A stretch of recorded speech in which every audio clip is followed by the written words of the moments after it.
when you got something in your head and how you're like, okay, I see the vision of it. You Yeah. constantly trying to get that perfection of it, and you can always get frustrated. I know she'd be mad at me because I get frustrated. I'm like, look, you know what I want to do. You know what I'm trying to do. Why you playing? You know what I'm saying? So I get like that sometimes.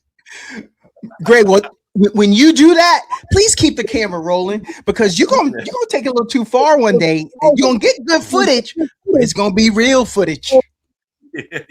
But still put it out though, because we ain't gonna know. We ain't gonna know. You can lay low till you heal up after that, till the black guy go away. For all we know, it was just some good makeup, and that looked like your best content. Yeah. But watch your mouth though, man. Watch your mouth. Yeah, for real. Yo, Greg, what's a piece of advice you wish someone had given you when you first started acting? Man, I didn't.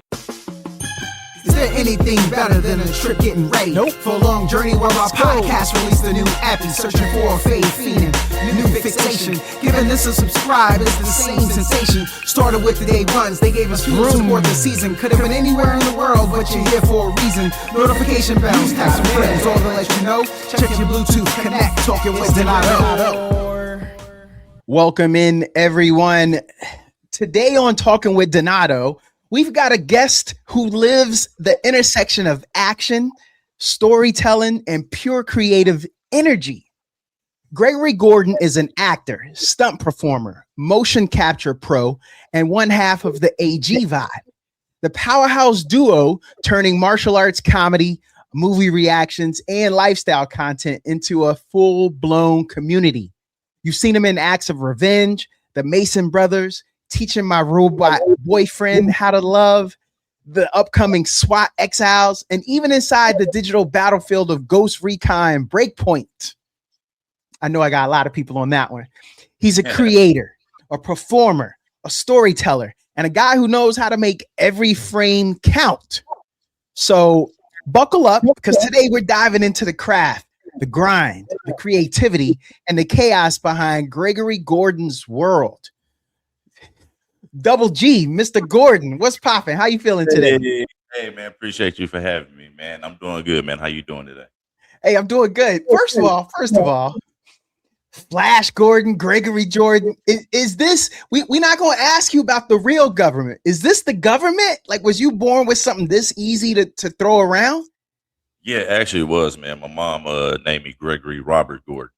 You know what I mean? So my middle name is Robert. But yeah, man, phonetically, GG just goes together, I guess. No doubt. Hey, so are you one of those, call me Greg, call me Gregory? The people really closest to you, do they get to call you G Money, Double G? Where are you at normally with that?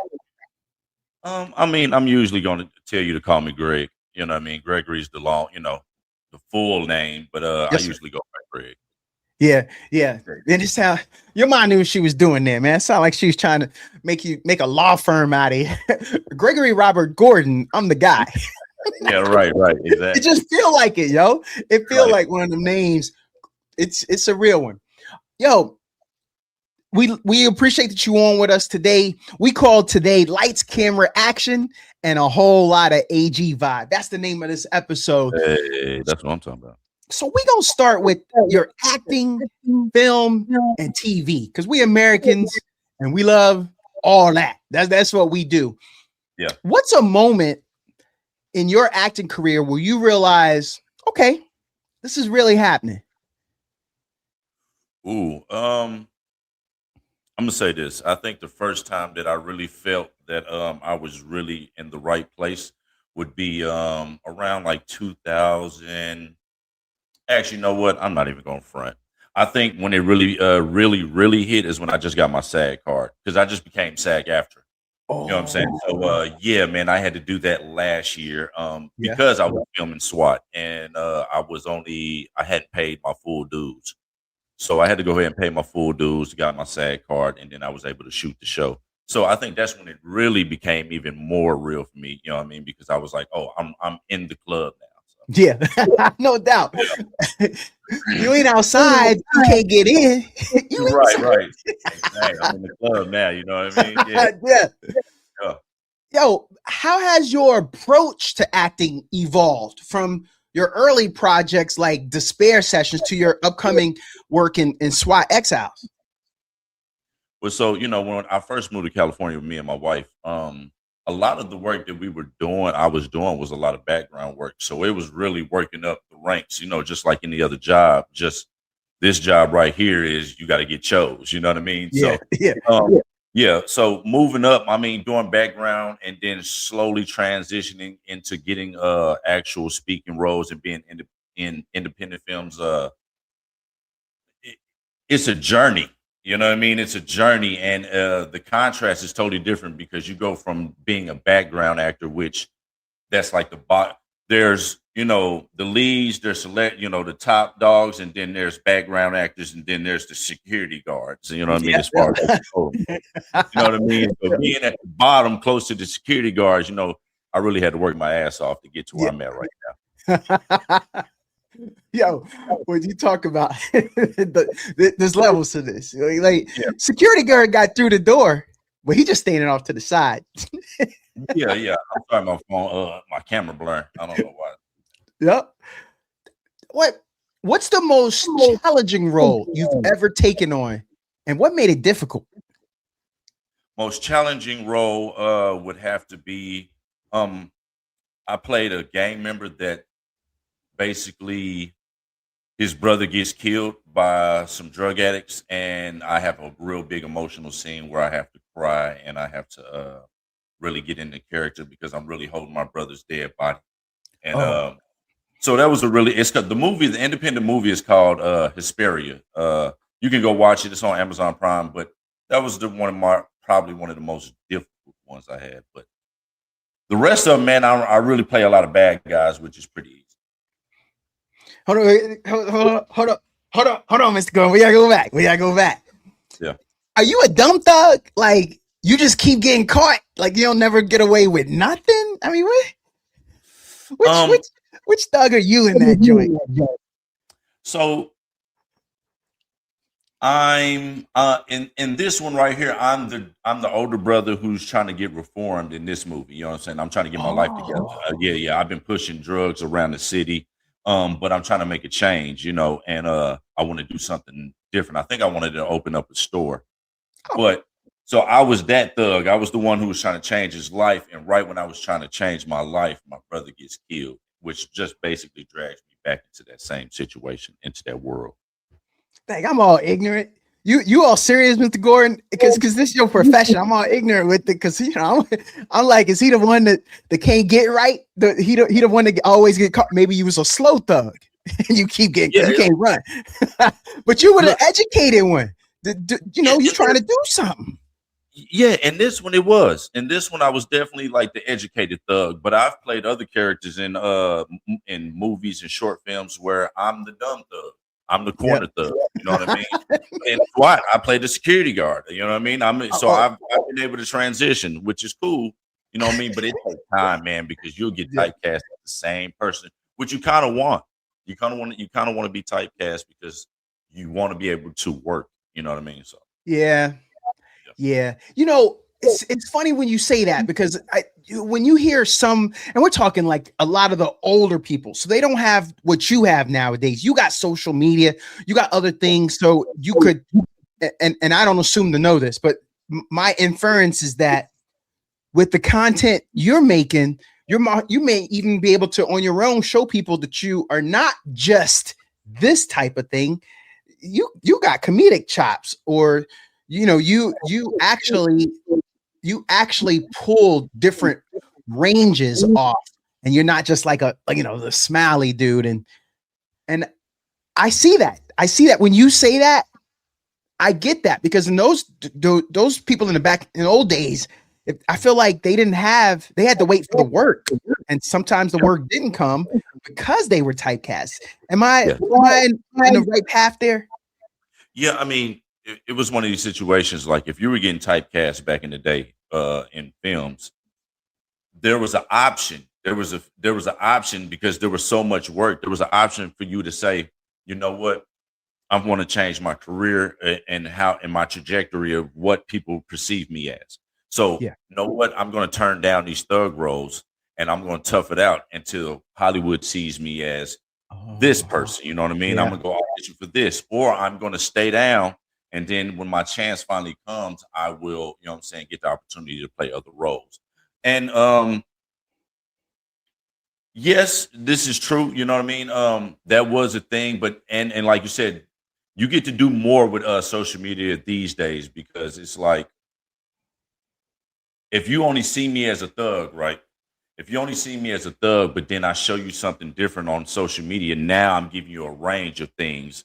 And whereas, like you said back in the day, Hollywood, you couldn't really show that range. You had to put your foot down and wait for your turn. Now I don't have to wait for my turn. And now I can show you what I can do. I can show you right there. And if people really resonate with it, then it's going to build a following. And then now Hollywood will come to you versus you trying to go to Hollywood. Yo, Mr. G, you taking me down a beautiful path right here, man. I want to go on this one more time. Ice Cube, right? So Mhm. what we know, Boys in the Hood, we know him as a thug, right? Right. And then he showed I don't want to be typecast as just that. I can do some comedy. He did Friday, and then he what are we there yet? He gets into the comical stuff. Right. So I'm almost curious as to say, do you think if a person doesn't want to get typecast, and let's just say, just an example, you go all the way the other direction, do you think a person could come back? Do you think we could ever see Ice Cube as a thug again if he wanted to? You know what? I think he could, but he got to really get into his acting bag. You got movie stars, you got actors. Those are two different things. You know what I mean? Ice Cube is a movie star. He's going to bring people to the box office. He's not necessarily going to be a Daniel Day-Lewis as far as like getting into character and becoming like an Abraham Lincoln. You're not going to see Ice Cube do that. You know what I mean? So it all depends. You know what I mean? Yeah. Yeah, he would have to really. I think he would really have to go to a place of where he really trained because he's been a star his whole life, so he never really had to train because he's been making his own movies. Yeah. So I think he would have to go to a place where he would have to really hone in that craft, and then I think he could probably do it depending if he did that. When you step onto a set, what's the first thing you do to lock in the character? Get coffee. Wait, is that the security guard vibe? Not me. I'm being honest with you, man. That's the first thing I do when I go to set, man. I find out where's my trailer at if I got one. You know what I mean? If I got a trailer, where's it at? Where's wardrobe at? And then after I go to those two places, where's the coffee at? Yeah. You had me there. I'm glad you're a long ways away because if you can't tell, I got jokes and when you was telling me the SWAT thing, I say he top flight security. I felt like top flight that day, man. I did. I felt totally top flight, man. I felt good because I was like, I got a line in this. You know what I mean? Because you get paid. I don't mind telling you how much I got paid. So for if you're SAG and you get a one-liner, right? You got one line, you get paid about $1,400. $1,400 for one line. I like that. Now that's also I got my agent, so my agent negotiate, but $1,400 is the base rate. You know what I'm saying for SAG. Yep. So $1,400. Man, you about to change lives. You about to have cats. They gonna when school start up again. We out of school here in New York. They gonna smack school books out. Man, I'm moving to Hollywood. Greg Gordon told me. Not me. Don't tell them not me. I'm just saying. Hey, the parents coming for you. All the parents coming for you now. But this new day and age, man, they don't want to do Hollywood, man. These new cats, man, they love social media, man. They want to be streamers. That's true. Streamers. That's true. Yeah. With how do you prepare differently for film acting versus television acting? Oh wow. So I've been blessed to be on a sitcom It was called In the Cut. It came on all black. Um, the difference is because you have multiple cameras. Like on a sitcom, you have multiple cameras, so you're playing to one camera and then the other camera too as well. You know what I'm saying? So they're getting different angles at you at a different time. Also, in film, so that's one thing about television. You know what I mean? It's multi angles. That's really hard. If you're not really prepared for that, it's really difficult. You know what I mean? Because you don't know where your eye line is at, and they're constantly changing things on the spot. So they might be writing something in the writer's room, and then and have it. But the day you show up, they change it. That's what happened to me. To be honest with you, I had a whole page of dialogue that I was supposed to say, and then when we got there on the day of, they changed it down to maybe 3 lines. You see what I'm saying? So there's things like that in television that really change drastically. Movies don't necessarily change so much. Movies are more like they kind of know what they want to do. They kind of got everything put together. They might throw a monkey wrench in there every now and then with, hey, we might go, we're going to film this like this or something like that. But majority of the time, they kind of know what they want to do, and they kind of got it already placed together. But the little thing is, movies have a bigger production. Movies have a very bigger production, which means that they have a lot more work trucks, they have a lot more crew, they have a lot more production behind the movie. Television doesn't necessarily. It has a lot, but it doesn't have the same amount. So that's one thing. What's one behind the scenes story from Acts of Revenge or the Mason Brothers that fans would never guess? The Mason Brothers was my first independent film that came to Amazon, and we actually had a red carpet for that. We had a red carpet premiere for that.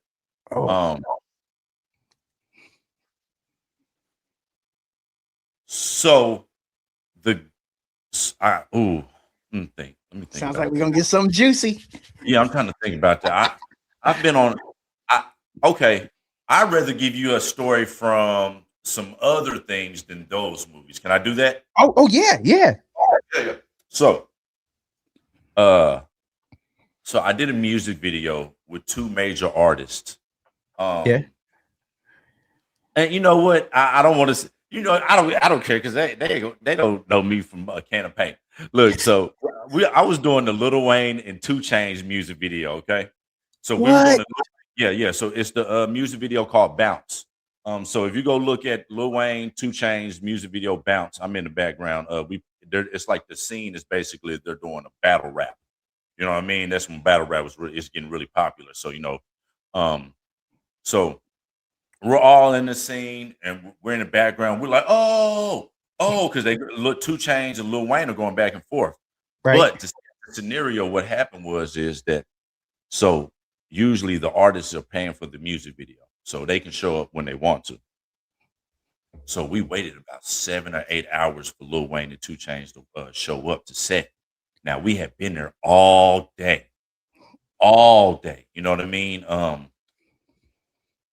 We sat about, like I said, a good 6 to 7 hours before they showed up, and they were supposed to be there way a long time ago. So when that happens, right, they finally show up. Everybody just standing around. They got the scene set, and we're all there. Next thing you know, I look to my right, and there go Lil Wayne. I'm like, I ain't never seen Lil Wayne in person, you know what I'm saying, before. This was my first time. So I'm like, Lil Wayne. I'm like, oh, look, I'm taller than Lil Wayne. That's the first thing I thought. I was like, you short. Then the second thing I seen 2 Chainz. I was like, oh, you way taller than I expected. You taller than I. You know what I mean? So it was that contrast. But so they start walking towards us. They're walking towards us from their trailers. Yeah. So they're walking into the set. And so everybody, the AD and the PA and everybody, they're like, all right, make room, split, so they can come in and get in the middle. Artists are coming in. So I moved to the side because I was right there. So Lil Wayne walked past me, 2 Chainz walked past me. They get in the circle, right? The first thing, now mind you, I'm gonna say this. A lot of background actors will become at this time would try to become background actors because they were like musicians or something, and they were trying to get close to artists to, get their music out there. So they would do background work to get close to the, you know what I'm saying, artists and music Smart. videos. Look, I'm an artist too. But a lot of these artists know that, they know the game. So what happened is 2 Chainz walks in, Lil Wayne walks in, 2 Chainz walks in, and the first thing 2 Chainz says is he said, "I'm not signing none of you motherfuckers."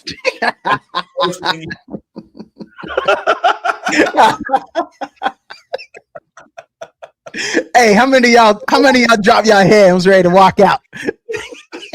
You look. So for me, like I said, I'm an actor, so it didn't offend me because I'm like, I'm here to act. I'm not here to pitch my music to you. You know what I mean? Right, so right. It didn't really offend me, but I will say this: you could glance, because I glanced when he said it, and I looked at people, and you could see some eyes just defeated. You could see some people defeated. They were just like, you know what I mean? So you see the energy, right? Yeah. So you see the people like defeated, the certain people. I'm like, oh, you're a rapper. Oh, you must be a singer. Oh, okay. You just trying to get your music out there. Yeah. So when that happened. He was like, yeah, I'm not signing none of you motherfuckers. Everybody looked crazy. Now for the rest of the music video while we're shooting it, right? The people who were mad at 2 Chainz for saying that, all the people, they got on Lil Wayne's side because it was a battle rap. So you had to have your group of people, his group of people. So the people who were pissed that 2 Chainz was saying that got on Lil Wayne's side. Yeah. So every time Lil Wayne would say something crazy, they'd be like, yeah. You know what I'm saying? Really mad at 2 Chainz, but you could tell it was animosity for real.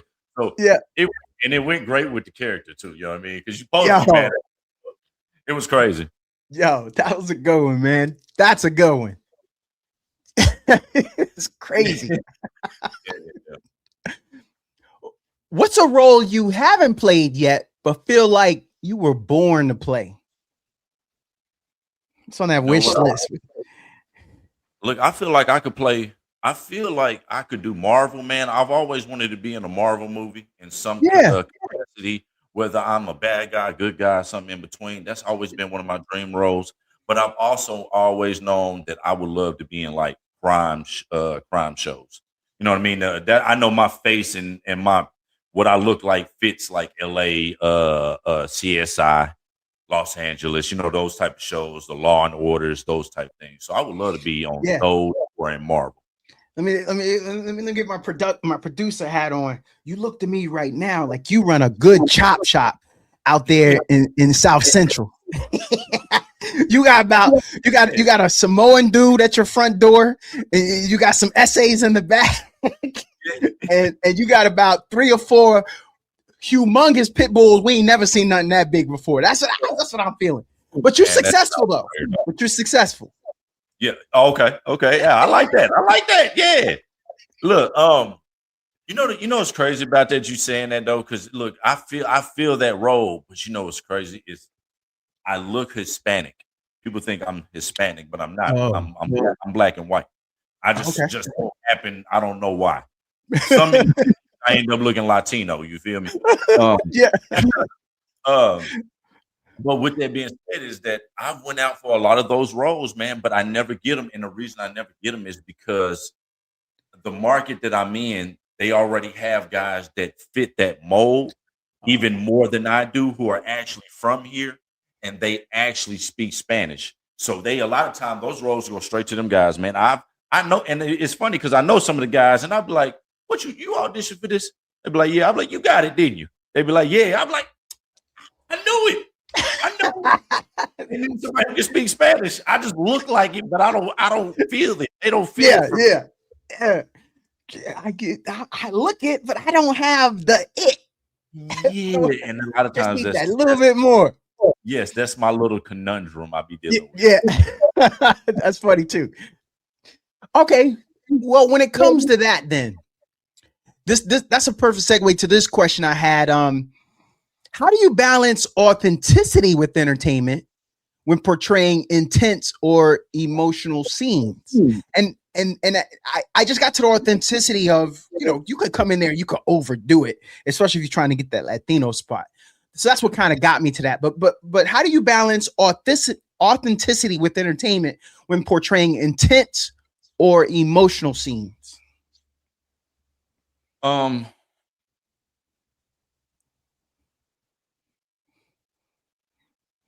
Say it one more time. I'm sorry. Let me hear it one more time. How do you balance authenticity with entertainment when portraying intense or emotional scenes? Like when you was that thug and you was holding your brother who was dying, sound like you was crying. Yeah. Okay. Now I see what you're saying. Yeah. I'm gonna say this, man. I think a lot of actors draw from dark places. So I mean, I've had a lot of things that I can pull from my life that I keep that authenticity. And a lot of times, if it is too authentic, you know what I mean, and it feels a little too real, a lot of times directors will pull it back because they have a way that they're looking at how they're framing it up or how they want it shot. So if it's too much, you'll always have a director pull you back. But if it's exactly what he wants, he won't say nothing to you. Just keep just when them snot bubbles start popping up, yeah. that lip quivering, say, hey, y'all let him cook. Yeah, Greg is there. He's on one right now.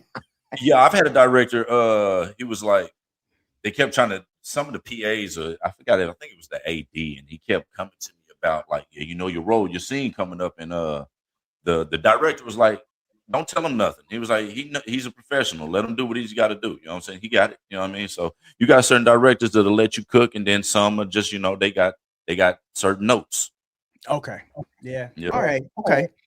So that's how I base it off the director. You got to always base it off of the production, because you got to remember you there to portray a role, and you can't necessarily overstep your boundaries until you become that man. Yeah. You can't be a habitual line stepper. Man, not here. Not in Hollywood. Not if you're trying to. Okay, so for those of us who are trying to learn a little bit about Hollywood, what's the biggest misconception people have about working in Hollywood? Oh man, that's a good one. I think the misconception is that everybody who's on TV is rich, and that's not the case. I think that's the biggest conception, because even in my world, like, I've had little spurts and times where somebody will see me on TV and you doing big things. I'm like, you don't know how much I got paid for this show. You don't know how much I got paid for this. Yeah, this one line only got me this much. I'm still living in an apartment, so let's yes. So that's the misconception right there. Everybody thinks when you make it on TV that you didn't made it. Yo, Mr. G, I used to live out in Los Angeles. Yeah. I lived in Orange County. I lived in Culver City. I done lived in Inglewood. And y'all better be booking a lot of gigs, because you might get paid now. That's like 1 month's rent. But y'all got to keep booking some stuff, man. I know residuals ain't that nice. If you get only one line, I know that ain't residuals. You know what I mean? So I think a lot of us think that too. Exactly what you were saying. It is. It's very because I'm from the South. My wife is from the South, and anytime that the conception back the perception back there is that if you're on TV out here, you are rich, and that's not it at all. Yeah. You could be on a show and be on the streets at the same time. You gotta be kidding me. Yeah. So that little food area backstage, that little spread for y'all. Great trying to throw a couple extra hoagies. Let me get that for wifey later. Yo, I'm telling you, I lived out there. I did a movie. I was a little background dude. I did a bunch of scenes, but only one made it in the joint, and it's quick. You know how that goes. It was quick. But I tell people all the time, that spread backstage, man, we was eating good. They don't even know, do they? Woo! Man, and I get it. Possibly won't. I was getting it, boy. I was enjoying it. Matter of fact, I remember during one of my first, maybe my first or second one, they was like, "Hey, it's your turn." I was in mid bite. All right, let me get on out of here. Yeah, but I did enjoy that though. That was cool. Yeah. Okay. So you're on. You talk about crafty and everything. So being on a television show, man. When you get to go to the studios, because I got to do Lopez versus Lopez. Now that wasn't the speaking role, but I was like a featured background in that one. You know what I'm saying? Yeah, With George Lopez. yeah. Yeah, so I did the Lopez versus Lopez, and back there, man, when you go to the studios, they got number craft tables with unlimited snacks all through the back, man, all types of, and then they got the food truck that be on the side of the studio where you go outside, get you a sandwich, ice cream, whatever you want, any time, as long as they ain't filming, people out there grabbing stuff. I know. Hey, bro, about 3 scenes ago, well, did you eat them? Yeah, listen, the Are craft, you they be so mad. They be so mad because you'll see me about 4 times. Hey, can I get a coffee? Hey, you got that chicken salad, chicken salad with the crackers? Yeah, get that kidding? Dude, know you. Yeah. Third day of shooting, like, yo, Greg, you want that? You want that hookup again? Hey, you want that coffee? Extra French vanilla? Yeah, man. You know it. Boy, you already know now. Yo, Greg, by day 3 of shooting, y'all making up stuff. Y'all done went through the menu. Y'all making up stuff. It's funny you say that because it's so crazy how crafty they're good at their job because you'll go the next day, right? Whole different menu. That's how they get on top of it. Whole different menu. Third day, whole different menu again. You know what I mean? Oh, let them cook. I'm telling you. See, Greg, you didn't have to do that to me. I said I only had one, and it was quick. I was only there for 1 day of shooting, Greg. You ain't gotta tell me that it gets better the longer you stay. Wow, I didn't know that. Yeah, man. But it also depends on the production. Let's get that right. Some productions can be shit. You know what I mean? And it don't be nothing there. Oh, I remember doing a show like 2015. I had did a background, and it was for a major television show. And we come at the end of the show just to do our scene, man. There's nothing on production, man. There's no crafty, there's no food, no nothing, man. They didn't show any love. So it's all about who the production is. Oh, okay. All right. Hey, this is the last one for acting, film, and TV. Yes. How has fatherhood influenced the way you approach storytelling and character work? Like, and sometimes you're like, nah, I can't be playing no more thugs. Can't let my son see that. I mean, I don't know. How does fatherhood influence the way you approach storytelling and character work? So I'm gonna be honest with you. I'm gonna keep it all the way a buck. I had a role that I didn't feel like comfortable doing.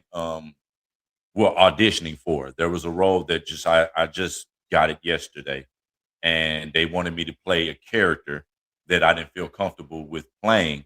So I was like, you know what? I'm not even going to do the audition because you got to remember this is forever. Anytime you do these type of roles, this is forever. And so the one thing I don't want to do is portray a certain character, and my kids see that and be like, "Hey, yo, what was you doing?" You know what I mean? Again, I don't like to get into. I don't want to say, like you said, not a political thing or a sexual orientation thing. You know what I'm saying? It was just a role that I was uncomfortable with as far as like sexual orientation. Yeah. You know what I mean? And so I was just like, you know what, I'm gonna have to pass on that one. Yeah. No, I get that. That's the authenticity. You gotta stay true to yourself. Yeah. I feel that. Yo. If I can't live with myself, I can't do it. Yeah. No. I agree with that, man. We gotta draw the line somewhere. Because they'll try to play with you. You know what I'm saying? Because what they do is they test the waters. Yeah. Throw that roll out there at you. And if you're good at it, let's throw another one of those out there at you. And then next thing you know, that's what you constantly doing. You know what I mean? Oh man. Yeah. Yeah. I think you gotta draw that line sometimes. What's the most physically demanding stunt or action sequence you've ever performed? Oh, that was cool. What I do? We did on the Mason Brothers. We had real guns on set. So We were playing. We had a whole gun action sequence at the end of the movie, and I think that was probably one of my toughest because I end up I'm getting choked out. So they're choking me out, and he's really choking me in real life because I'm told him I was like, no, go for it. I want you to really choke me in this. You know what I'm Yeah. saying? So they're really choking me, and we have a really intense fight scene at the end, and then guns go off where I end up getting somebody gets shot, and then I end up getting stabbed. So that was really intense. That was one that I thought was really good. Wait a minute. Hold on, Mr. Gordon. You got in a fight, got that ass kicked. Yep. You in a gunfight. Somebody brought a knife to the gun fight and still kicked that ass. Yeah. We got held up. If we was at gunpoint, there's nothing we could do in this scene. You know what I'm saying? So yeah, okay, all right, okay. Yo, Greg. Hey, post production, Greg gonna be like, "Hey, man, you had some jokes there. Where you live at again?" He don't know where I'm at, y'all. He can't get me. No, no, that's funny, man. That's funny. Oh, hey. Now I know I never really. How does motion capture acting? I ain't never talked to him about that. How does motion capture acting differ from traditional acting? And what surprised you most about it? So it's motion capture is really simple. So when I did Madden, I just went into Electronic Arts down in Marina Del Rey. You know, EA Sports is down there, and so we went down there. They bring you into a room. They sit you down in this chair, and they have about 30-some cameras in front of you. You know what I mean? And basically, they make you go through the motions. And they'll tell you, okay, we want to see a excited face. Oh, snap, snap, snap, snap. They get about 100 photos of that within like a minute. And then, like they take a bunch of pictures all at one time when you do it. Yeah. Then, so you'll go through that whole process: smile, cry, cheer, all those motions, and then they'll save it all on file. And then after that, your job is done. It's just that easy. So you're just there doing motions, turning, doing certain things, and smiling. But then you got the advanced, like you got like the NBA 2K people where they got to be in the whole suits.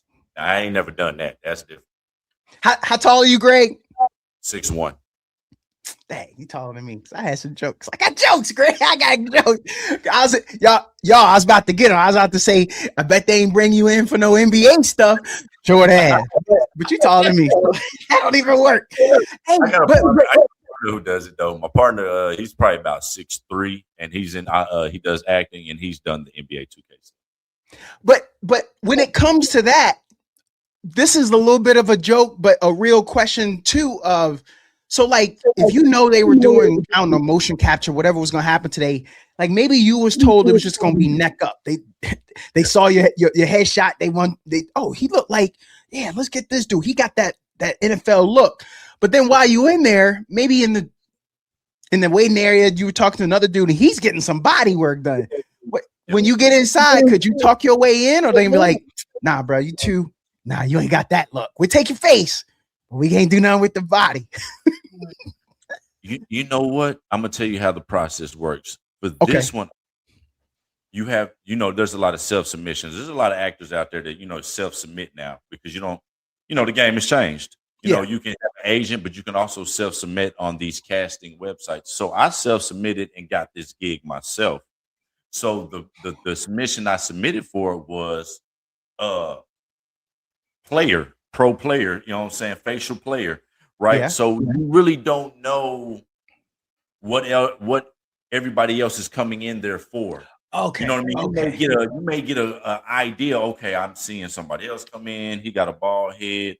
Okay, these might be, you know what I'm saying, head frame captures, you know what I mean? I never seen any body people come in, but I did see a lot of people with the head come in. So,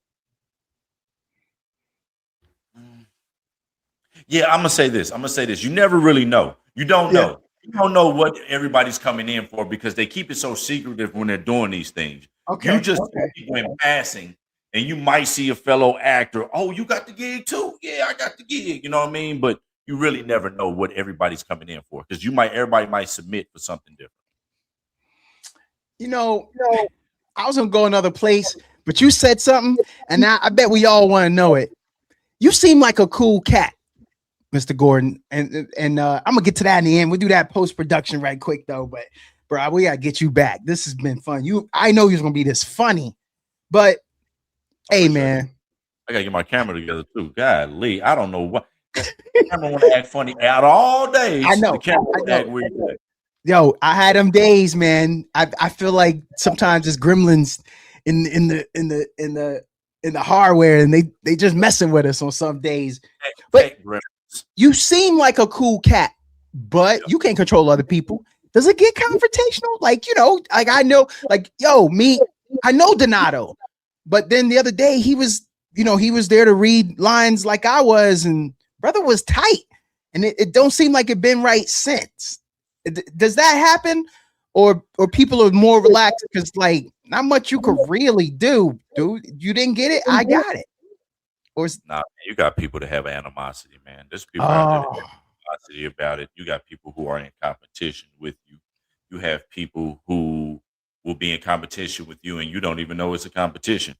You know what I mean? So yeah, I mean, a lot of that goes out there, man, because you got a lot of these same cats coming in reading for the same role. Yeah.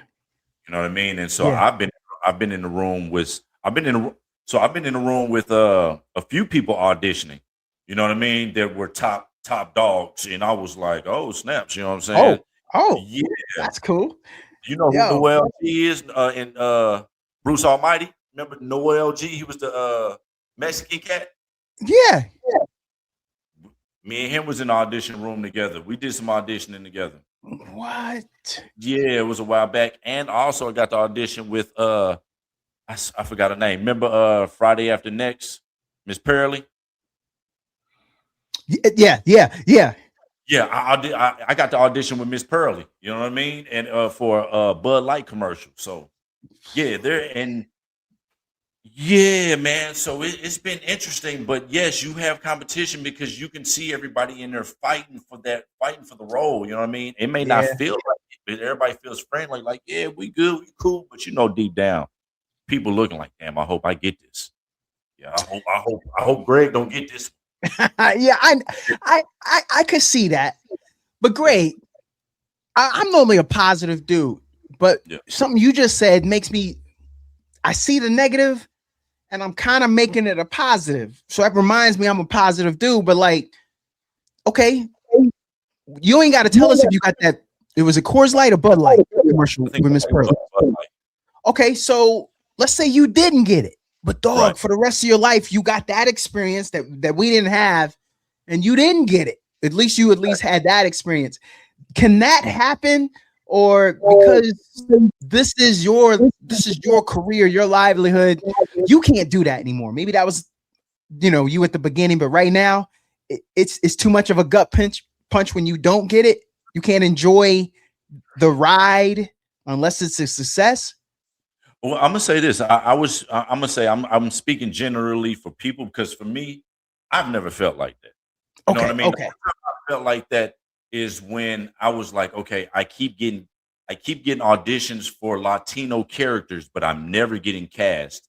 And I know why is because you already know somebody who's authentically that and who can portray that. But you keep calling me in for it. So that, you know what I mean? That was the part that would be frustrating for me because I'm like, quit calling me in. You see that? Why do y'all keep calling me for this? You know you finna go get my guy over here. You know what I mean? Yo, right now, Greg, everybody, I'm gonna use your headshot for the thumbnail for this. So now everybody's going right back to the thumbnail for this podcast or this short, and they're like, "Hey, he do look." That's your fault. That's what you get for looking like. Yeah. Blame God. Yeah. To finish up the question, I agree with you. I think that for me in my career, and again, I haven't reached the pinnacle of where I want to be at, but I will say that I have enjoyed the journey because I have experienced so many things within Hollywood that I was like, oh, snaps. I never thought I would be here in 1,000 years because of where I come from. You know what I mean? And I come from a small, poor town, poor state, poor city. You know what I mean? And so the chances of us leaving our towns be like slim to none a lot of times. You know what I mean? Yeah. Especially if we do decide to leave, right? We go one state over. You know what I mean? You know how it is. You might be in Yes. Oklahoma, you might move to Texas, or you might move to Kansas, somewhere close, because you can Yep. still be close to family. But from there to out here, it seems impossible. Where when we was growing up, seemed impossible. So for me to be in this space and then enjoy the journey and to meet people that I grew up watching on TV, to interact, to even be on film, be on screen with these people is like a blessing. And you know, it's a blessing all in its own. Yeah. Yeah, it is. It is. Yo, sometimes I want to turn this into a self-help piece, but I think sometimes we don't enjoy the journey, man. I think sometimes there's a lot of positives, a lot of good things that happen to us. And I don't know, sometimes you get caught up in the outcome versus, I live in New York. I know some cats right up, but I moved here from Texas and I saw a lot of Spurs games back in the day when I was living in Texas, and everything's New York right here. But I'm gonna tell you, there's 30 other teams in the NBA that would have loved to have lost to the Knicks in the final, like the Spurs. They just would have been happy just to have that kind of a year to show that kind of promise. Yes. Or you could just be like, nah, we lost. Knicks in 5. We lost. No, that's a fact. I mean, just to even get to the big game, you know what I'm saying, is a blessing. You know, you may not win it, but you're there. And most people never experience that part of it. Nope. You know what I mean? Nope. What did working on Ghost Recon Breakpoint teach you about movement, precision, and performance? I'm gonna tell you something about that one. That one was very easy. Sometimes it's so simple. So this right here was, you go into a bubble, a small white bubble. Yeah. It's funny how weird how you'd be surprised some of the places you go to do some of this stuff. I did this Ghost Recon Breakpoint in somebody's backyard. You know what I mean? I can't even explain it, but wow. I go to the house. The guy is doing the scanning in his backyard. And so you hop in this bubble, this white little bubble, and he has cameras all the way around you, 360. And basically 1, 2, 3, look left, look right, look up, look down. You know what I mean? Face this, face that, and then you're done. And really what it taught me is that Hollywood is very simple. It's very practical. Yeah. It's very practical. You will be in places and you will be doing things that you like. This is for a big budget. This is for a big budget. Yeah, it is. Oh, wow. This is crazy. You know what I mean? So it taught me that, but it also taught me just how to be still, just how to be in my presence, listening. You know what I mean? Because the majority of the time in Hollywood, it's all about listening. If you can't listen, then you can't be in Hollywood. So it's all about, you know what I mean? Being able to follow directions. Yo, did you double check, triple check? Was that back in the day when you had to print out your MapQuest directions, or did you check the Google Maps? Because you pulled up to a crib and he was like, this can't be the spot, right? Listen, bro, that's how I felt. It felt like I was on my paper maps. Like, hold on, man, this ain't where I'm supposed to be at. I'm supposed to be at the studios. No, man. Listen, so this was like 2007. I'm gonna say it's about 2018, 2017, and basically I GPS it the night before, and I'm looking like, is this somebody's house? I'm like, this cannot be it. I was like, okay, well, whatever. I'm finna go. Yeah. Travel, get there. I pull up, and I'm looking. I'm like, man, this cannot be where I'm supposed to be going. Yo. Walk up to the house. Then I found out I was supposed to be there, because when I go around the corner of the house, he has a big sign that shows the ghost, shows he has a banner showing that he does face scanning. You know what I mean? So he kind of had like a promo banner up showing that he's a face scanning expert. Okay. And so I was like, oh, okay, now I'm at the right place. I know I'm at the right place now. Okay. And then when I went to the backyard, man, he had a giant bubble, cameras all around it, and man, we did the thing. Yeah. Next thing you know, I was in Ghost Recon. I was like, holy shit. All right. Well, if that one was easy, what's one stunt you're proud of because you pulled it off even though you weren't sure you could.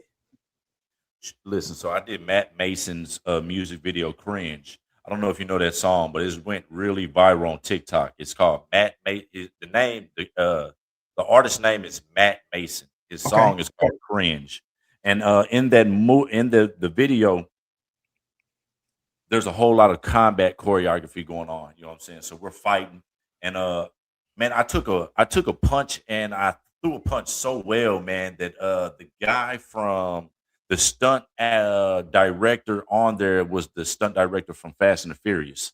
You know what I Oh. mean? So he was on set, and he gave me a big compliment. He was like, I don't know about anybody else, but he was like, Greg is killing it over here. I was like, y'all heard the man. You know what I mean? The man said it. You know what I mean? So Yeah.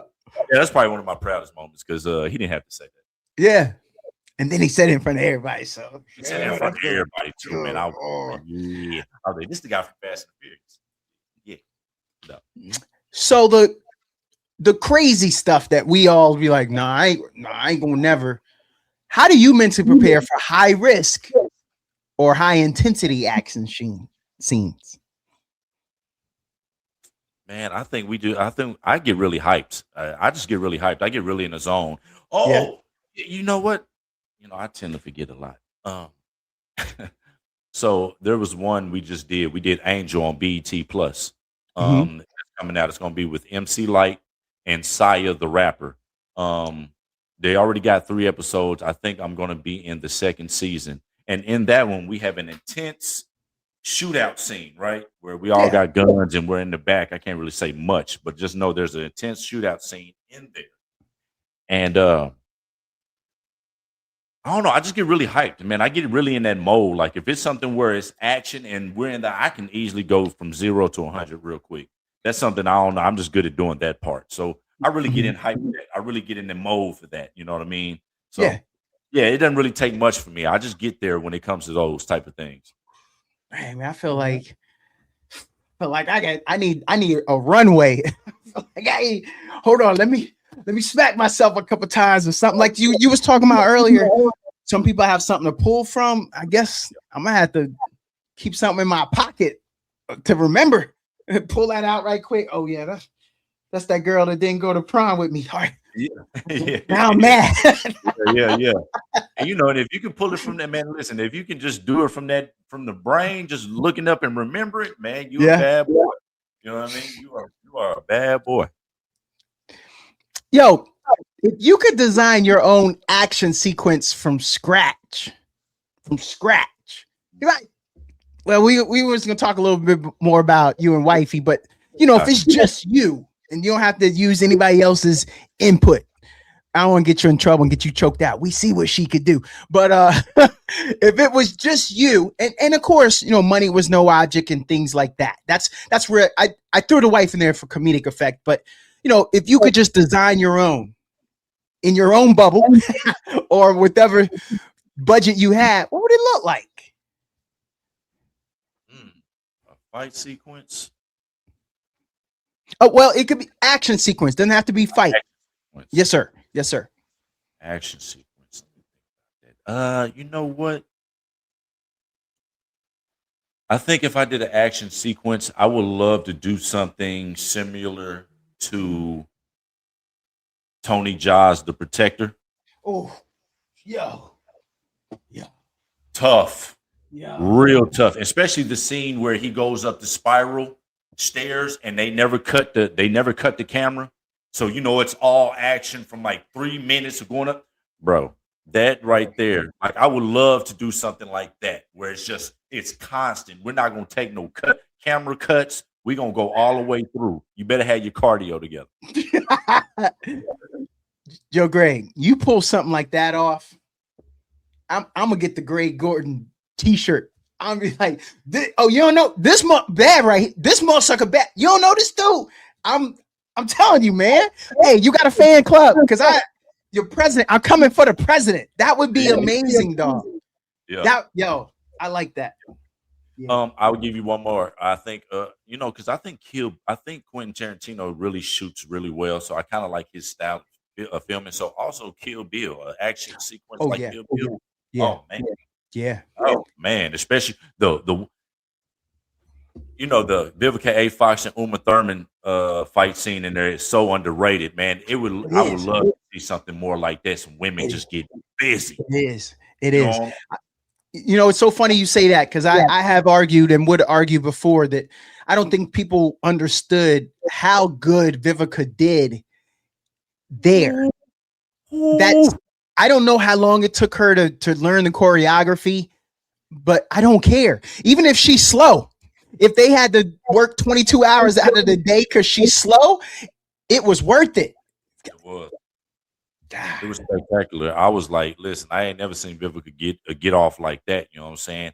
And then she looked so poised too. So yeah, man, that would be amazing to do something like that. Yo, great. I'm gonna get personal right quick. So I gotta get personal, Greg. I need your opinion on something here.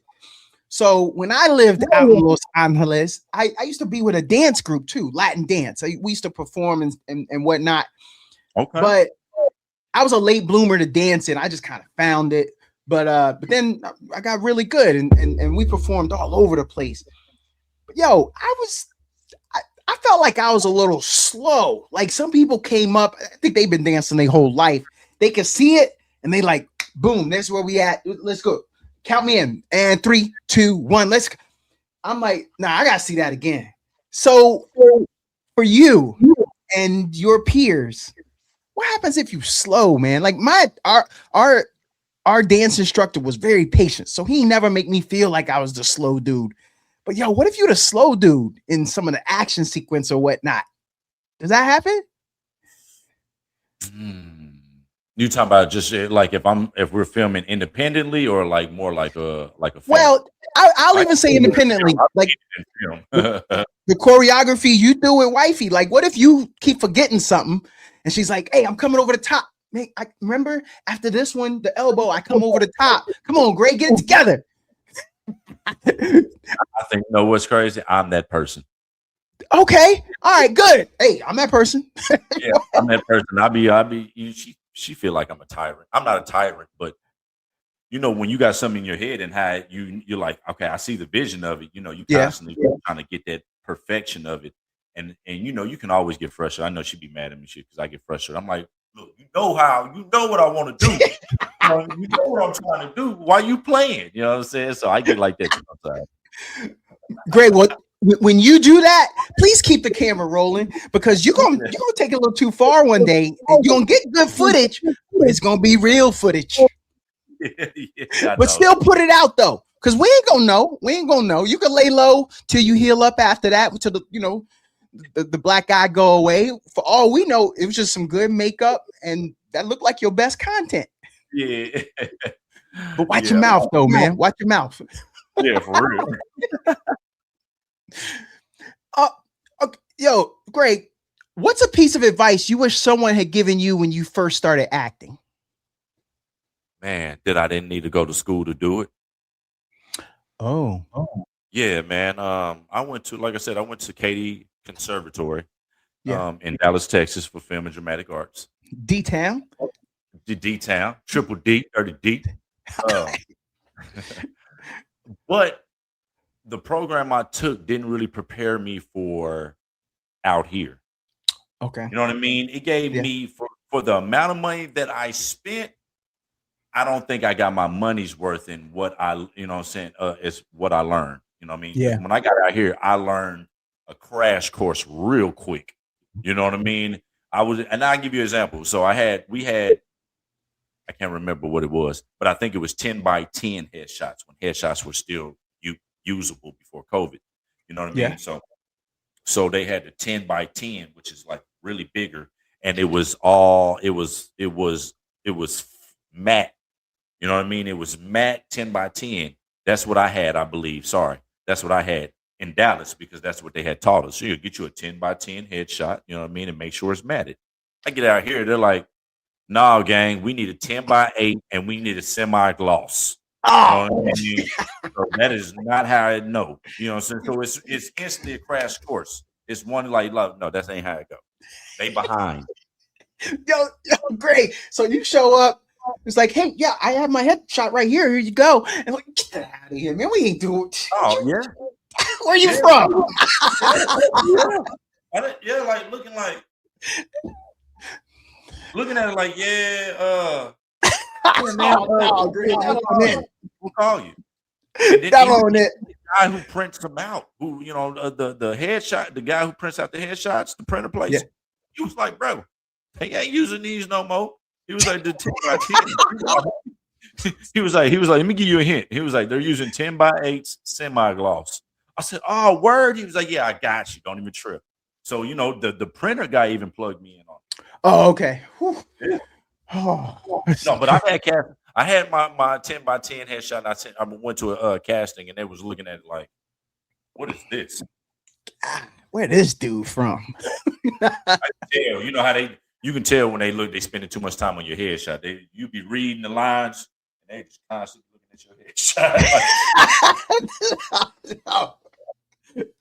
Yo. Out of here. Yo, Mr. G, this was amazing, man. This is a lot of fun. Look at that time. The time flew. I appreciate you coming on. Everybody, that's it. That's going to do it for today's episode, Talking with Donato. Huge shout out to Gregory Gordon for pulling back the curtain on the acting grind, the stunt world. That's the most important thing is, man, you are so multifaceted. Actor, stunt performer, motion capture pro, one half of the AG vibe, the powerhouse duo, turning martial arts comedy, movie reactions, and lifestyle content into a full-blown community. Look, y'all have seen him on Acts of Revenge. Like, this is a lot of fun, Greg, and we're gonna be rooting for you, man. Your content is funny, it's sharp, it's packed with the kind of authenticity that the internet desperately needs, man. So thanks for coming on, bro. Man, appreciate you for having me, man. This was fun, man. We definitely got to do this again. We have to. Look, This is my third season. I think I know what good content and a fun this is gonna be top 3 dead or alive. I got you. Look, top 3. Look, and I get wifey on here too, man, and let her shoot you a little bit. Yo, matter of fact, I think if she came on, the only thing I just want to know is she allowed to give us the dirt? Like, you know how you just told us that you might be a little too much of a perfectionist. You gonna let her give us all the dish? Like, this fool crazy. He don't give us no water. Yeah. It's 100 degrees in the house when we film it. Because he want that sweat to look authentic, like we've been really fighting for a while. We want all that. Greg, don't bring her if she can't give the good. Listen, I'm gonna let her come on here and spill all the tea, man. Like they say, like the young folks say, spill all the tea. And then, not to mention, man, we want to see who put up with you, man. We want to know. We want to see that. We want to see that dynamic. Matter of fact, that is exciting, bro. I would love. That would be amazing. I'm the devil in disguise. She's the angel. So you'll see the whole contrast. Yo, but you need that. I think that yin yang is what works, man. I think we all the best relationships. I mean, you can't ever say one size fits all, but I really do think you need that yin and yang. That's what wifey is for me. Most definitely. And I think that's why we work. We've been together for a long time. So let me know. 16 years, bro. Same. 16. Dang. I met her down in Carlsbad. Where was y'all at? We met in Dallas. Okay. All right. Yeah. Yo, appreciate you, Mr. Gordon. This is some good stuff. I'm telling you, y'all have seen this gentleman. If y'all don't go down, I'm a attach all of his social media so we can follow and support Greg Gordon. Thanks again, sir. Appreciate you, man. Yes, sir. Yes, Lord.